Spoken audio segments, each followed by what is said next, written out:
Hello everyone, Shrimati मोहरी देवी Tapadia girls college के YouTube channel में आपका फिर से स्वागत है।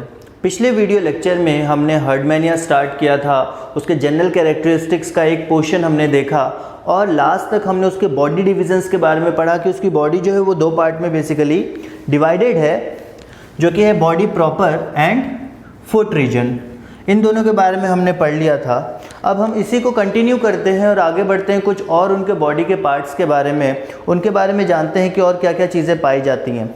सो आज का जो अपना टॉपिक होगा वो बेसिकली अपन देखेंगे कि उनके बॉडी की जो ऊपरी लेयर है, जिसको अपन टेस्ट बोलते हैं या फिर ट्यूनिक बोलते हैं, उसके बारे में अपन देखेंगे। ओके, टेस्ट और ट्यूनिक, आप दोनों में से कुछ भी बोल सकते हो। ओके, अब ये जो एक्सटर्नल लेयर है, कवरिंग है, वो it is the external covering.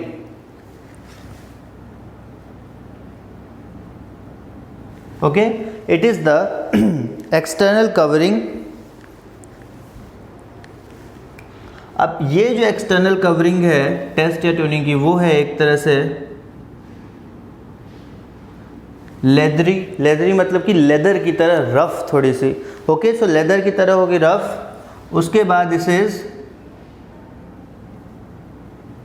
Translucent मतलब partially transparent, not completely transparent but it is partially transparent. Okay, semi transparent आप इसको बोल सकते हो। लाइट पास होगी इस ऑब्जेक्ट से बट पूरी तरह से लाइट पास नहीं हो पाएगी, सो इट इज ट्रांसल्यूसेंट। उसके बाद तो ये जो टेस्ट है वो एक्सटर्नल कवरिंग होता है आपके हर्डमैनिया का, लेदरी होता है, लेदर की तरह रफ होता है।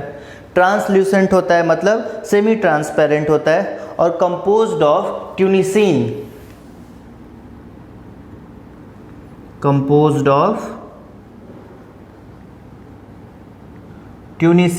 ट्यूनिसिन जो एक तरह से पॉलीसेक्राइड है, एक जैसे सेल्यूलोज होता है, टाइप ऑफ पॉलीसेक्राइड। जैसे सेल्यूलोज होता है वैसे ही यहाँ पे ट्यूनिसिन का बना होता है टेस्ट या ट्यूनिक, जो अपन इसको बोलते हैं। ओके, आगे अपन देखते हैं जो फुट वाला एरिया था, जो मैंने पहले बताया था, एक तो बॉडी प्रॉपर, दूसरा फुट। तो फुट वाला एरिया जो है वो कंप्लीटली टेस्ट से ही बना होता है। ओके, वो पूरा का पूरा टेस्ट से बना होता है। The foot region, the foot part is entirely of test, is made entirely of test। Okay, जो फुट रीजन होगा वो पूरी तरह से टेस्ट का ही बना होगा। अब ये जो टेस्ट पोर्शन है वो एक्ट एज, जो हेल्प करता है या काम आता है, receptors. One second,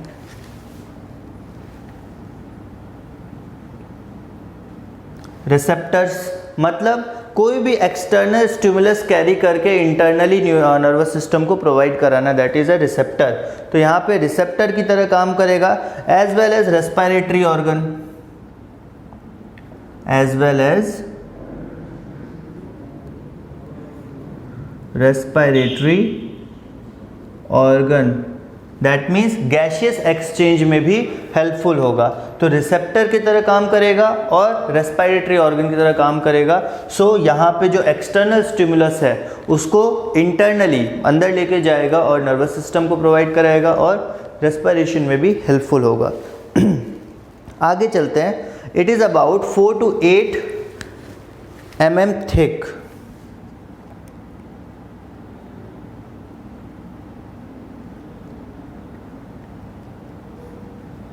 4 to 8 mm thick, 4 से 8 mm मोटा होगा। Okay, so 4 to 8 mm thick and it is ectodermal in origin. आगे ही मैं यहाँ लिख देता हूँ, एक्टोडर्मल इन ओरिजिन मतलब जो आउटर कवरिंग है, एक्टोडर्म, मेसोडर्म, एंडोडर्म होता है, तो आउटर कवरिंग है वहाँ से ओरिजिनेट होगा। ओके, अब आगे चलते हैं। यहाँ पे टेस्ट में क्या क्या कंपोनेंट्स पाए जाते हैं, टेस्ट या ट्यूनिक में जो कंपोनेंट्स पाए जाते हैं उसके बारे में अपन पढ़ते हैं। ये तो समझ में आ गया, एक्सटर्नल कवरिंग होती है हर्डमैनिया की, लेदरी होती है मतलब थोड़ी रफ होती है, लेदर की तरह, चमड़े की तरह। ट्रांसल्यूसेंट होती है मतलब semi transparent, not completely transparent. किससे बनी होती है? ट्यूनिसिन से, जो कि क्या है? पॉलीसेकेराइड है। फुट जो है वो पूरी तरह से टेस्ट का बना होता है, रिसेप्टर की तरह काम करती है और रेस्पिरेटरी ऑर्गन की तरह भी वर्क करती है। 4 से 8 mm के हिसाब से 4 से 8 mm थिक होती है और एक्टोडर्मल ओरिजिन से होती है, मतलब एक्टोडर्म से ओरिजिन हुई होती है। आगे अपन चलते हैं।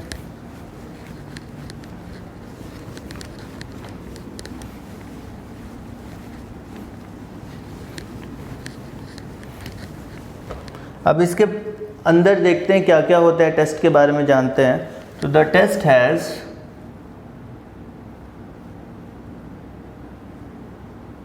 काफ़ी चीज़ें पाई जाती हैं, एक एक करके देखते हैं। नंबर 1 इज एक मैट्रिक्स पाया जाता है। ओके, मैट्रिक्स लिक्विड या फिर जेल का एक पोर्शन पाया जाता है जिसमें सब कुछ एम्बेडेड होता है। Second, cells of various types, अलग अलग प्रकार के सेल्स पाए जाते हैं। थर्ड, अपन अगर बात करें तो यहाँ पे इंटरलैक्टिंग फाइब्रिल्स, इंटरलैक्टिंग यहाँ पे एक वर्ड आया है, चलो इंटरलैक्टिंग में लिख देता हूँ।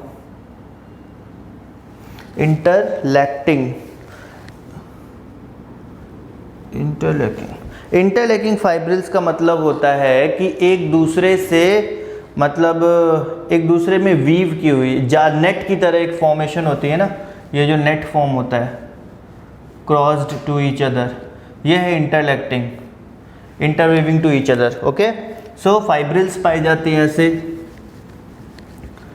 उसके आगे अपन देखते हैं फोर्थ, मैट्रिक्स हो गया, सेल्स हो गए, फाइब्रिल्स हो गए। फाइब्रिल्स के बाद कैल्सेरियस स्पाइक्यूल्स,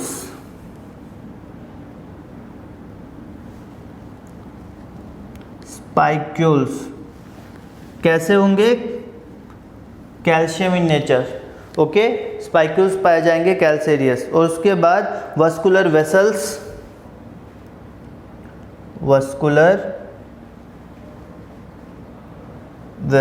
और यहाँ पे बोला तो ब्लड वेसल्स। ओके, तो ये बेसिक कॉम्पोजिशन है। यहाँ पे जो कॉम्पोजिशन है, एक तरह से समझो कि क्या क्या चीज़ें टेस्ट में पाई जाती है, जो टेस्ट वाला पोर्शन होता है उसमें क्या क्या पाया जाता है। तो आपका एक मैट्रिक्स हो गया, फिर उस मैट्रिक्स के अंदर बहुत सारे अलग अलग टाइप के सेल्स पाए जाएंगे, फाइब्रिल्स पाए जाएंगे, इंटरलेसिंग मतलब एक दूसरे के ऊपर चढ़े हुए, एक दूसरे में बेंड किए हुए, कैल्सेरियस स्पाइक्यूल्स पाए जाएंगे, ये भी 2 टाइप के होंगे, और वेस्कुलर वेसल्स पाए जाएंगे, दैट मीन ब्लड वेसल जिसमें ब्लड का फ्लो होगा। ओके, तो इसको अपन डिस्कस करते हैं। मैट्रिक्स की अगर बात करें तो एक टाइप का जेलेटिनियस लिक्विड होता है। लिक्विड तो फिर बोल नहीं सकते अगर जेलेटिन बोल रहे हैं। तो मैट्रिक्स की अगर अपन बात करें, मैट्रिक्स, तो मैट्रिक्स जो होता है यहाँ पे वो जेलेटिनियस होता है, जो कि ट्यूनिसिन से बना होता है। It is gelatinous, it is gelatinous मतलब जेलेटिनस मतलब जेल लाइक, जेल की तरह, ना लिक्विड ना सॉलिड, बीच का एक सेमी सॉलिड फॉर्म होता है जो कि जेल होता है, तो जेल की तरह। And made up of ट्यूनिसिन। Okay, ट्यूनिसिन is a polysaccharide. Matrix के बारे में हो गया। जो सेल्स हैं वो टोटल 6 से 7 तरह के डिफरेंट सेल्स पाए जाते हैं यहाँ पे। ये बहुत शॉर्ट में पढ़ना है, डिटेल में नहीं। तो मैट्रिक्स हो गया आपका जेलेटिनस मैट्रिक्स है जो कि ट्यूनिसिन से बनता है। ट्यूनिसिन क्या है? एक पॉलीसेकेराइड है, ठीक है। नेक्स्ट अपन देखते हैं जो सेल्स हैं, तो सेल्स कैसे कैसे पाए जाते हैं। टोटल 6 या 7 टाइप के सेल्स पाए जाते हैं। बेसिकली देखा जाए तो इओसाइनोफिलस सेल्स पाए जाते हैं, कुछ लार्ज इओसाइनोफिलस सेल्स, कुछ स्मॉल इओसाइनोफिलस सेल्स। सेल्स की अगर बात करें तो लार्ज इओसाइनोफिलस सेल्स, फिर देखें तो स्मॉल इओसाइनोफिलस सेल्स, फिर उसके बाद अगर बात करें तो स्मॉल एमीबॉइड सेल्स,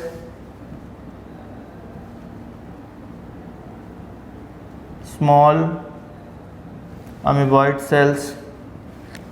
फिर आगे देखो अमीबॉइड सेल्स के बाद तो granular cells, granular cells. Further आगे अपन देखते हैं तो यहाँ पे पाया जाता है राउंड वैक्यूलेटेड सेल्स,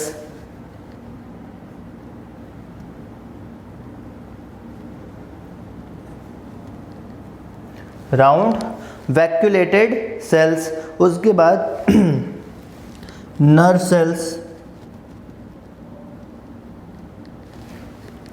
क्या पाया जाएगा? नर्व सेल्स पाए जाएंगे। और last and finally squamous epithelial sales.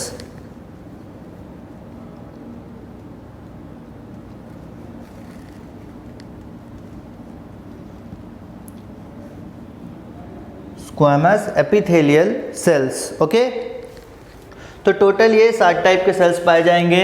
Large eosinophils, small eosinophils, small amoeboid cells, granular cells, round vacuolated cells, nerve cells and squamous epithelial cells. Okay, आगे अपन चलते हैं सेल्स के बाद। ये सेल्स के नाम बस आप याद कर लो, इसको अच्छे से लिख लो। यहाँ पे लार्ज ईओसाइनोफिलस सेल्स हैं, स्मॉल ईओसाइनोफिलस सेल्स है, एमीबॉइड सेल्स हैं, ग्रैनुलर सेल्स हैं, वैक्यूलेटेड सेल्स हैं, नर्व सेल हैं एंड एपिथेलियल सेल्स हैं। ओके, इन सबको नोट कर लो आप। ओके ओके, चलो अब आगे चलते हैं।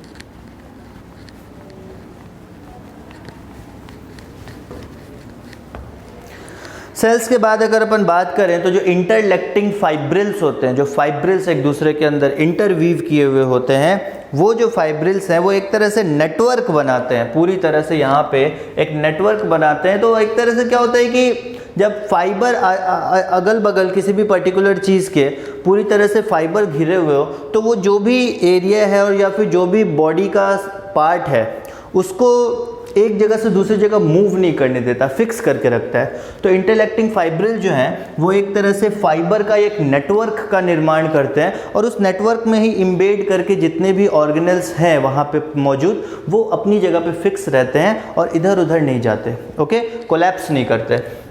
इंटरलेक्टिंग फाइब्रिल समझ में आ गया, नेटवर्क होता है फाइबर्स का। उसके बाद अगर अपन बात करें तो स्पाइक्यूल्स के बारे में हम अभी पढ़ेंगे, डिस्कस करेंगे। दो स्पाइक्यूल्स होते हैं डिटेल में। ब्लड वेसल्स है लास्ट। तो ब्लड वेसल्स जो है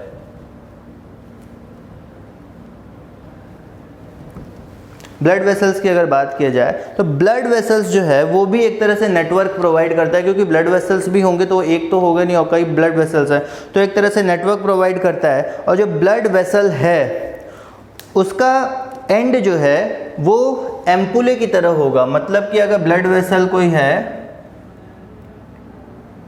यहाँ से एक और ब्लड वेसल आ गया, फिर यहाँ से एक निकल गया, यहाँ से एक और जा रहा है मान लो,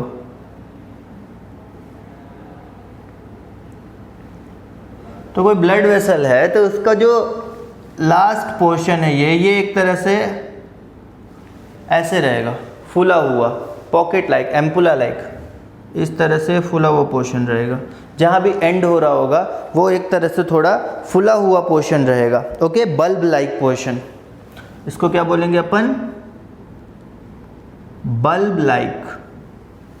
बल्ब की तरह लग रहा है ना आगे जाके, ये ऐसे गोल, ऐसे गोल यहाँ पे, तो बल्ब लाइक प्रोजेक्शन यहाँ पे मिलेगी आपके ब्लड वेसल्स के एंड पॉइंट्स पे। ओके,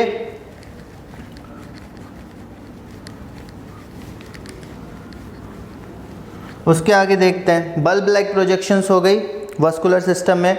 उसके बाद अपन देखते हैं कि ये जो वास्कुलर सिस्टम का जो ये गोल गोल ब्लड क्या कहते हैं, बल्ब लाइक प्रोजेक्शन है, ये रेडिश कलर में होता है। तो एक रेड पैच की तरह ये दिखाई देता है, रेड पैच की तरह दिखाई देता है। ब्लड वेसल्स में ऑब्वियस है ब्लड बह रहा होगा, तो ये जो एम्पुले जैसे पोर्शंस है, फुले हुए गोल राउंड पोर्शंस, ये एक तरह से रेड पैच की तरह दिखाई देते हैं, जो कि हर्डमैनिया का एक बेसिक कैरेक्टरिस्टिक है कि वो रेड पैच शो होता है। तो ये रेड पैच जो है ये इसी बल्ब लाइक प्रोजेक्शन जो कि आपके ब्लड वेसल्स में प्रेजेंट होता है हर्डमैनिया के, उसी के कारण आते हैं रेड रंग के पैचेस।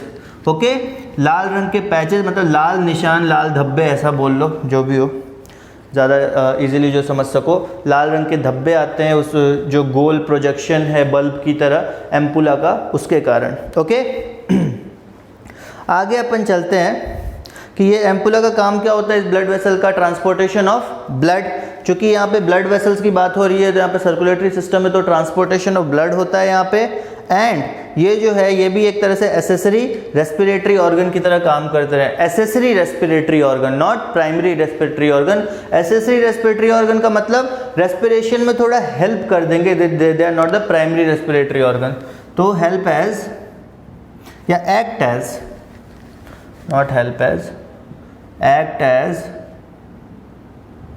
accessory respiratory organ।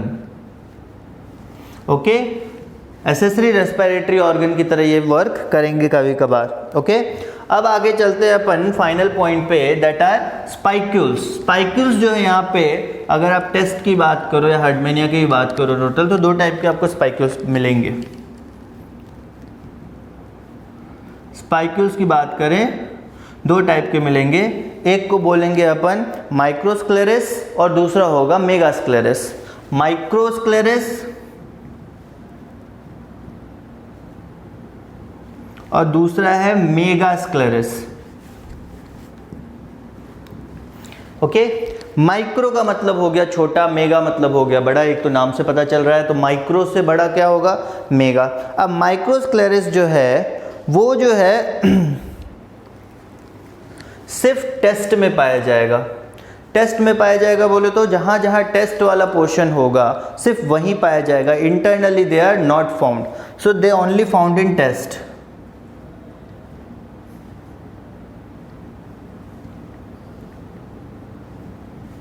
सिर्फ टेस्ट में पाया जाएगा माइक्रोस्क्लेरोसिस वाला पोर्शन। उसके बाद अपन देखते हैं कि यहाँ पे राउंड नॉब लाइक का हेड आपको मिलेगा माइक्रोस्क्लेरोसिस में, राउंड हेड मिलेगा और elongated body, round head and elongated body. यहाँ पे माइक्रोस्क्लेरोसिस में जो स्पाइक्यूल्स होंगे वो राउंड हेडेड होंगे और बॉडी जो है वो इलोंगेटेड होगी, नेल की तरह बोले तो ये ऐसा। Okay, so round head and elongated body, ये कुछ ऐसे ही पाई जाएगी। Okay, tapered end. नेक्स्ट अपन देखते हैं round head and elongated body. Next अपन देखते हैं राउंड हेड हो गया, इलोंगेटेड बॉडी हो गया। उसके बाद यहाँ पे हेड जो है वो जनरली स्मूथ होता है, पर जो टेल है या इलोंगेटेड बॉडी है उस पर स्पाइंस पाई जाती है। अप्रोक्स 5 से लेकर 20 स्पाइंस पाई जा सकती हैं। मतलब ये जो हेड है ये स्मूथ हुआ, पर ये जो पोर्शन है इलोंगेटेड पोर्शन, यहाँ पे स्पाइंस पाई जाएंगी ऐसे फिक्स्ड।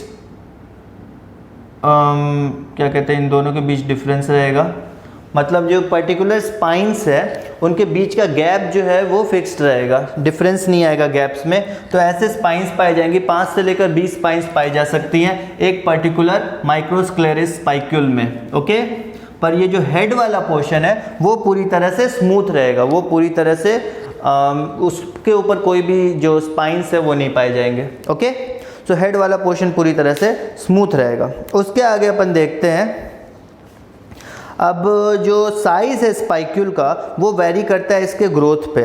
मतलब अगर एवरेज साइज़ देखा जाए, ग्रोथ होगी, जितनी ज़्यादा ग्रोथ होगी उतना ज़्यादा साइज़ होगा इस स्पाइक्यूल का। अगर एवरेज साइज़ देखा जाए तो 50 माइक्रोन होता है, और अगर बड़े साइज़ में बोले तो 80 माइक्रोन। तो साइज़ की बात अगर करें तो एवरेज साइज़ जो है वो 50 माइक्रोन, और लार्ज साइज़ अगर अपन बोलें तो 80 माइक्रोन। किसके बारे में अपन बात कर रहे हैं, स्पाइक्यूल के बारे में, एक सिंगल स्पाइक्यूल के बारे में। ओके, सो स्मॉल की बात करें एवरेज साइज तो 50 माइक्रोन, और बड़े की बात करें तो 80 माइक्रोन। तो ये हो गया आपका माइक्रोस्क्लेरोसिस अपन स्पाइक्यूल्स में भी माइक्रोस्क्लेरिस की बात कर रहे थे। 50 से 80 माइक्रोन तक का इसका साइज हो सकता है। ये पता चल गया कि जो हेड रीजन है वो पूरी तरह से स्मूथ होता है, पर जो टेल या इलोंगेटेड पोर्शन है उसमें स्पाइंस पाए जा सकते हैं, 5 से लेकर 20 स्पाइंस पाए जा सकते हैं। और जो स्पाइंस का डायरेक्शन होता है वो हेड की तरफ होता है। आपने देखा वो स्पाइन ऐसे थे, ना कि ऐसे थे ना ऐसे थे, पर ये ऐसे थे। तो ये जो पोर्शन है ना ये हेड की तरफ होगा, क्योंकि हेड कहाँ था, यहाँ था, तो ये पोर्शन इस तरह से होगा। ओके, हेड की तरफ, towards the head, the spines are towards the head. अब आगे अपन देखते हैं, माइक्रोस्क्लेरिस हो गया, मेगास्क्लेरिस के बारे में थोड़ा सा देखते हैं क्या होता है वो। इतना तो हो गया, नाम से पता चल रहा है कि ये माइक्रो है वो मेगा है, दैट मीन्स वो बड़ा होगा। तो बात करें दूसरा अपना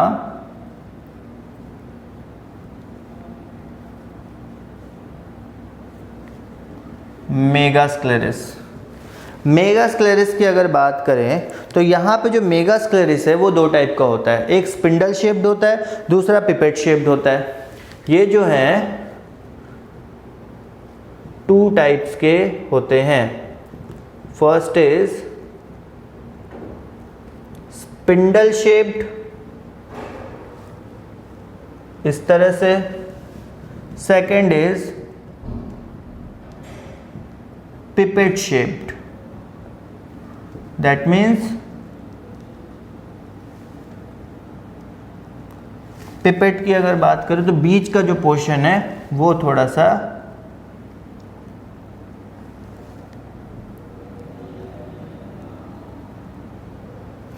बीच में एक पोर्शन है वो थोड़ा सा खुला हुआ रहेगा या फिर ब्रॉड पाया जाएगा, बाकी ये सारे टैपर्ड पाए जाएंगे, पतले से पाए जाएंगे, बट बीच का एक पोर्शन आएगा वो खुला हुआ पाया जाएगा। और ऐसी पिपेट होती है। अगर आपने पिपेट देखी हो तो आपने पिपेट देखी होगी इस तरह की ना,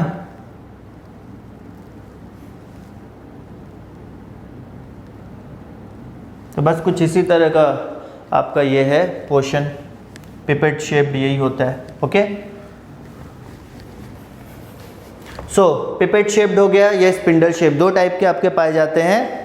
मेगास्क्लेरिस, मेगास्क्लेरिस ऑब्वियस है माइक्रोस्क्लेरिस से साइज में बड़े होते हैं। अब ये जो 2 टाइप्स हैं उनके बारे में बारी बारी से थोड़ा बहुत डिस्कस कर लेते हैं अपन।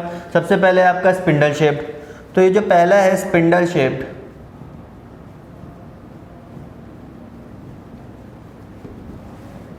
स्पिंडल शेप के बारे में अगर बात करें तो एक तो स्पिंडल शेप का होगा, ये चीज़ तो आपको पहले पता चल गई। And they are enclosed in the connective tissue, the spindle shape spicules are enclosed into the connective tissue of Herdmania. उसके आगे अपन देखते हैं ये मेंटल में भी बहुत ज़्यादा क्या कहते हैं अबंडेंट होंगे। They are also very abundant in mantle and they are regularly arrange in the posterior half of the test. They are regularly arranged in the posterior part of the test। टेस्ट के posterior part मतलब पिछला part होता है, hind part. Posterior के पिछले आपके test के पिछले पार्ट पे ये ज़्यादा मात्रा में पाए जाएंगे, वहाँ पे अरेंज रहेंगे। और मेंटल में भी पाए जाएंगे। They are also very abundant in the mantle. Also mantle मतलब बॉडी वॉल, उसके बारे में भी आगे हमें पढ़ना है। Also very abundant in mantle, body wall के बारे में अपन बात कर रहे हैं यहाँ पे। तो मेंटल जब है आगे अपन पढ़ेंगे, जहाँ पे एक्टोडर्म, मेसोडर्म और एंडोडर्म के बारे में अपन को पढ़ना है। उसके बाद आगे अपन देखते हैं कि यहाँ पे इनके बारे में और पढ़ें तो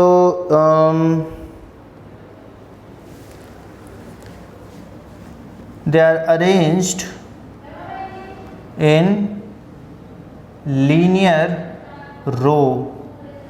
they are arranged in linear row, linear row में पाए जाएंगे, line by line, line by line arranged होंगे, एक मैनर में अरेंज्ड होंगे, एक सिस्टमैटिक तरीके से अरेंज्ड होंगे, लीनियर वे में ये अरेंज्ड होंगे। कहाँ पे? कनेक्टिव टिश्यूज़ में। पहले ही बताया था कि कनेक्टिव टिश्यू में पाए जाते हैं, तो कनेक्टिव टिश्यू में लीनियर रो में यहाँ पे ये प्रेजेंट होंगे। उसके बाद अपन देखते हैं कि ये जो हैं वो इंटेस्टाइन रीजन में भी पाए जाते हैं, बट कम पाए जाते हैं, मतलब लेस डेंस। डेंस अगर कोई चीज़ अगर ज़्यादा डेंस है कहीं पे, दैट मीन्स कि उसकी संख्या बहुत ज़्यादा है। बट इंटेस्टाइन में भी ये पाए जाएंगे पर कम पाए जाएंगे, इनकी डेंसिटी वहाँ पे काफ़ी कम होगी। उसके बाद अपन देखते हैं कि इनके साइज़ के बारे में अगर अपन बात करें, अब यहाँ पे भी सबसे पहले तो माइक्रोस्क्लेरिस जो था, माइक्रोस्क्लेरिस में भी क्या कहते हैं, यहाँ पे स्पाइक्यूल्स पाए जाएंगे। मेगास्क्लेरिस में भी माइक्रोस्क्लेरिस की तरह स्पाइक्यूल्स पाए जाएंगे। स्पिंडल शेप जो होगा इनके पास भी स्पाइक्यूल्स पाए जाएंगे, और जो स्पाइक्यूल्स होंगे वो थोड़े ज़्यादा होंगे, 20 to 60 होंगे यहाँ पे spicules, sorry spines are 20 to 60। स्पाइंस क्या थे, जो कि कवर कर रहे थे बॉडी को एक तरह से, तो स्पाइंस जो है वो 20 to 60 पाए जाएंगे इनकी इलोंगेटेड पोर्शन पे, और ये थोड़े लार्ज इन साइज होंगे इन कंपेयर टू माइक्रोस्क्लेरिस। उसके आगे अपन देखते हैं कि इनका जो साइज़ है ये भी ग्रोथ पे डिपेंड करता है, 1.5 से लेकर 2.5 mm तक इनका साइज़ हो सकता है। साइज़ जो है इनका 1.5 to 2.5 mm तक वेरी कर सकता है, 1.5 mm to 2.5 mm साइज़ इनका वेरी कर सकता है। स्पाइंस भी 20 to 60 पाए जाएंगे, साइज़ का पता चल गया, 1.5 to 2.5 mm वेरी कर सकता है। स्पिंडल के शेप के होंगे, स्पिंडल शेप कैसा होता है ये भी आपको पता चल गया। स्पिंडल शेप्ड हो गया। नेक्स्ट अपन देखते हैं स्पिंडल शेप के बाद pipette shaped spicules.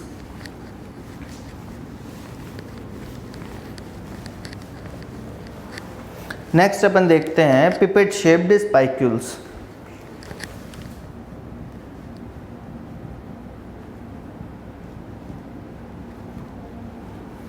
Pipette shaped का मतलब तो पता चल गया, पिपेट शेप कैसा होता है, पिपेट कैसा होता है ये तो आप सबको पता है, तो दे आर पिपेट शेप्ड। उसके बाद अपन देखते हैं कि स्पिंडल शेप जो थे उससे थोड़े बड़े होते हैं, slightly larger than spindle shaped spicules. Spindle shape spicules जो होंगे उससे थोड़े ये बड़े साइज के होंगे। उसके आगे अपन देखते हैं कि इनका जो साइज है वो 3.5 mm तक बड़ा हो सकता है, साइज 3.5 mm तक बड़ा हो सकता है। ओके, उससे बड़े हो गए वो 1.5 to 2.5 थे, इनका साइज कितना जा रहा है, 3.5 mm तक बड़ा हो जा रहा है। अब यहाँ पे इनका कैरेक्टरिस्टिक्स क्या हुआ कि इनके मिडिल में एक स्वेलन पोर्शन पाया जाता है, तभी ये स्पिंडल शेप पिपेट शेप के होते हैं। मिडिल में एक स्वेलन पोर्शन पाया जा रहा है ना, ये जो स्वेलन पोर्शन है मिडिल में पाया जा रहा है। उसके बाद दोनों साइड का एंड जो है वो टैपर्ड एंड है, टैपर्ड मतलब पतला एंड है, चपटा सा एंड है, तो मिडिल में स्वेलन पोर्शन पाया जाएगा, और ये इनका कैरेक्टरिस्टिक्स फीचर है, और इसी के कारण इनका नाम है जो पिपेट शेप्ड पड़ा है। ओके, ये इसी के कारण इनको पिपेट का शेप मिलता है, तो इसको पिपेट शेप अपन बोलते हैं। उसके बाद अपन देखते हैं यहाँ पे कि ये जो पिपेट शेप हैं, ये पिपेट शेप तभी दिखेंगे जब ये स्ट्रेट होंगे, बट जनरली ये स्ट्रेट फॉर्म में नहीं पाए जाते, जनरली ये यू या वी फॉर्म में पाए जाते हैं। So they spicules assume the shape of U और V. Generally these spicules are found bend in U और V शेप। बेंड मतलब मुड़े हुए पाए जाएंगे यू या वी शेप में, पर जब स्ट्रेट होंगे तब ये एक तरह से पिपेट शेप का फॉर्म करेंगे, पिपेट शेप पिपेट की तरह दिखेंगे। उसके बाद अपन देखते हैं फंक्शंस की बात करें इनकी, तो जो भी आपका स्पाइक्यूल है, स्पाइक्यूल का बेसिक फंक्शन क्या होगा, एक तरह से तो ये आपको देखा जाए एक सपोर्ट प्रोवाइड करना, एक स्ट्रक्चर प्रोवाइड करना। क्यों? क्योंकि आपके बहुत सारे स्पाइक्स यहाँ पे हैं, अलग अलग टाइप के स्पाइक्स, वो एक तरह से आपके बॉडी को एक स्ट्रक्चर प्रोवाइड कर रहे हैं। फंक्शंस की अगर बात करें तो एक तो मेंटल से अटैच करके रखते हैं टेस्ट को मेंटल से मतलब टेस्ट को बॉडी वॉल से अटैच करके रखते हैं। फंक्शंस की अगर अपन बात करें इन स्पाइक्यूल्स की, तो जो टेस्ट वाला पोर्शन है उसको मेंटल से अटैच करके रखना ताकि मेंटल से वो अलग ना हो पाए, कोलैप्स ना कर जाए। तो मेंटल से इस टेस्ट वाले पोर्शन को अटैच करके रखना, एक तो उनका ये पोर्शन हो गया। उसके बाद और जो इनके कुछ फंक्शन है वो है कि ब्लड वेसल्स के अराउंड भी ये पाए जाते हैं। ब्लड वेसल्स जो होते हैं जिसमें ब्लड बह रहा है उसके आजू बाजू भी पाए जाते हैं, तो उसको स्टिफन करना मतलब ठोस बनाना, ताकि ब्लड जो आपका वेसल्स है वो भी कोलैप्स ना कर जाए। तो ये हर जगह पाए जाते हैं, पूरे का पूरा जो बॉडी है, बॉडी के अंदर हर जगह ये फैले हुए हैं, पाए जा रहे हैं। तो उसके अंदर जो भी पार्ट्स होंगे वो कोलैप्स ना कर जाए, इस कारण से इनका फंक्शन बहुत ज़्यादा इंपॉर्टेंट है और इनकी प्रेजेंस और एब्सेंस बहुत ज़्यादा मायने रखती है। सो आई होप कि ये सारी चीज़ें आपको समझ में आई होगी, इनका फंक्शन समझ में आएगा। एक तरह से प्रोटेक्शन नहीं बोल सकते बट स्ट्रक्चर प्रोवाइड करना या फिर एक तरह से सपोर्ट प्रोवाइड करना, स्ट्रेंथ प्रोवाइड करना। हर्डमेनिया के टेस्ट वाले रीजन को स्ट्रेंथ प्रोवाइड करते हैं, टेस्ट को मेंटल से अटैच करके रखते हैं। उसके बाद ब्लड वेसल्स है उसके भी आजू बाजू पाए जाते हैं, तो ब्लड वेसल को कोलैप्स करने से रोकते हैं, कोलैप्स ना कर जाए, ब्लड वेसल जो अपनी जगह से ना हट जाए, जो और पार्ट्स हैं वो अपनी जगह से इधर से उधर ना हो जाए। इस कारण से ये फाइब्रिल्स, इस कारण से जो स्पाइक्यूल्स है वो बहुत ज़्यादा इंपॉर्टेंट है। ओके, सो आज का टॉपिक हम यहाँ पे ओवर करते हैं। नेक्स्ट जो टॉपिक होगा उसमें हम बॉडी वॉल के बारे में पढ़ेंगे, मेंटल के बारे में पढ़ेंगे, हर्डमेनिया के। ओके, सो आज का टॉपिक खत्म करते हैं और आई होप कि आपको आज का टॉपिक पसंद आया। सो अगर आपको ये आज का टॉपिक पसंद आया हो, इस वीडियो को लाइक कीजिएगा, शेयर कीजिएगा, हमारे चैनल को सब्सक्राइब कीजिएगा। मिलते हैं नेक्स्ट वीडियो में नए टॉपिक के साथ। Thank you very much.